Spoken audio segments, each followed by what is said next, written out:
समय अगर अच्छा चलता है तो समय कठिन भी आता है। तो अच्छे समय में अगर 15-20 लोग तुम्हारे साथ चल रहे हैं तो कठिन समय में वो 15-20 लोग तुम्हारे साथ नहीं चलेंगे। तो कठिन समय में पीड़ा व्यक्ति को उस समय होती है जब संसार को पता लग जाए कि आपका समय कठिन चल रहा है। बोले जब संसार को ये पता ना लगे कि आपका समय कठिन चल रहा है तब बेटा कठिन समय आपको परेशान नहीं करता। तो तुम अच्छे समय में भी जब अकेले दिखाई दोगे, जलसों में जब अकेले जाओगे तो तुम नए लोगों से तुम्हारी मुलाकात होगी, सारी चीजें होंगी।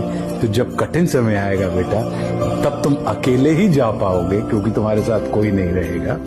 तो उस समय लोगों को ये समझ में नहीं आएगा कि ये अच्छा समय चल रहा है इसका या कठिन समय चल रहा है। क्यों? क्योंकि लोग ये सोचेंगे कि साहब ये तो पहले भी अकेला आता था, अभी भी अकेला है।